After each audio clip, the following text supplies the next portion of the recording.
क्या होगा अगर आप अपने पास्ट या फ्यूचर में जा पाओ।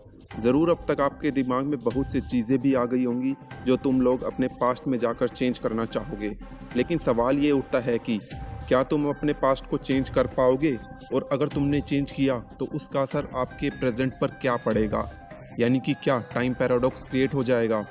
तुम्हें किस तरह की टाइम मशीन बनाने की ज़रूरत पड़ेगी। तो दोस्तों, हाजिर हैं हम लोग अजब गजब टेक का एक और एपिसोड लेकर, जिसमें हम बात करने वाले हैं अगर टाइम ट्रेवल आपके लिए पॉसिबल हो तो क्या होगा। तो without time wasting let's begin. तुम्हारी लाइफ में कई बार ऐसी सिचुएशन आई होगी जिसमें तुमने सोचा होगा कि काश मैं वो चीज़ ना करता, या फिर अपने फ्यूचर को जानने का आपने कभी ना कभी सोचा होगा। अगर नहीं सोचा तो कोई मूवी तो आप लोगों ने ज़रूर देखी होगी जो टाइम ट्रेवल पर बेस्ड हो। अगर वो भी नहीं देखी तो कोई दिक्कत की बात ही नहीं है, हम आपको बताएंगे टाइम ट्रेवल के बारे में। एल्बर्ट आइंस्टाइन के अनुसार टाइम कांस्टेंट यानी कि स्थिर नहीं है, बल्कि आगे चलता रहता है, और हम भी टाइम के साथ आगे बढ़ते रहते हैं। जब आप आगे बढ़ते हैं तो आप केवल स्पेस में ही नहीं बल्कि टाइम में भी आगे बढ़ रहे हैं।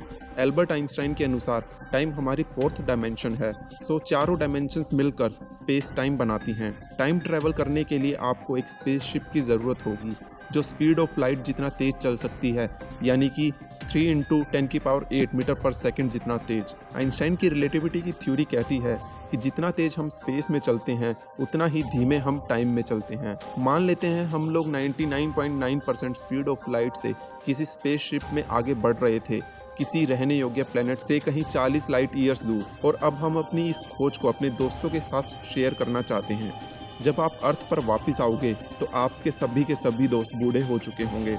तुम्हारे हिसाब से तो तुम सिर्फ 2 साल दूर रहे, लेकिन अर्थ के हिसाब से 80 साल गुजर चुके होंगे, और इसे हम टाइम डायलेशन कहते हैं।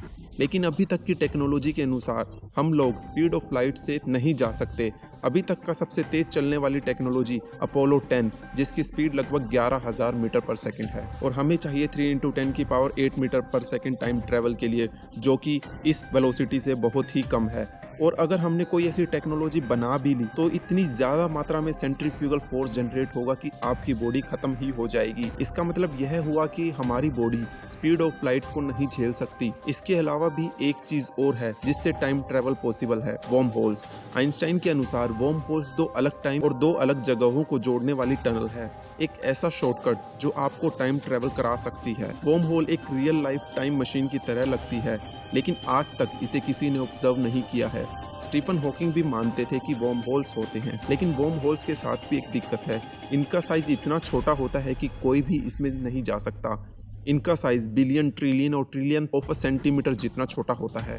आप अंदाजा लगा सकते हैं यह कितना छोटा है। हमें 1 साल बाद हमारे कपड़े तक फिट नहीं होते, तो इतने छोटे होल में से हमारा गुजर पाना नामुमकिन ही है। अगर तुम्हें वर्म होल मिले और उसे बड़ा कर पाओ तो तुम्हारा काम बन सकता है। चलो मान लेते हैं कि आपको वर्म होल मिल गया और आप उसमें से निकलकर अपने पास्ट में भी पहुंच गए, तो वहां भी एक दिक्कत होगी, टाइम पैराडॉक्स क्रिएट हो जाएगा। समझाता हूं इसका क्या मतलब है। मान लेते हैं तुम लोग पास्ट में जा चुके हो और तुम अपनी दादी के पास जाते हो और उन्हें मनाते हो कि वो कभी शादी ना करे, तो उससे तुम्हारे डैड का जन्म नहीं होगा, और इसका मतलब जो तुम्हारी दादी से बात कर रहा है यानी कि तुम, वह कौन है? तो इसे ही हम टाइम पैराडॉक्स कहते हैं। जैसा कि मैंने बताया, टाइम कांस्टेंट नहीं बल्कि आगे बढ़ता रहता है, और इसी वजह से हम पास्ट में नहीं जा सकते, सिर्फ फ्यूचर में ही जा सकते हैं। इंटरनेशनल स्पेस स्टेशन पर 1 साल बिताने वाले अंतरिक्ष यात्री हमारे लिए फ्यूचर में ही हैं, चाहे वह टाइम सिर्फ 13 मिलीसेकंड ही क्यों ना हो। यह इस चीज का प्रूफ है कि टाइम ट्रेवल पॉसिबल है। आपका क्या मानना है टाइम ट्रेवल के बारे में? हमें कमेंट करके जरूर बताना।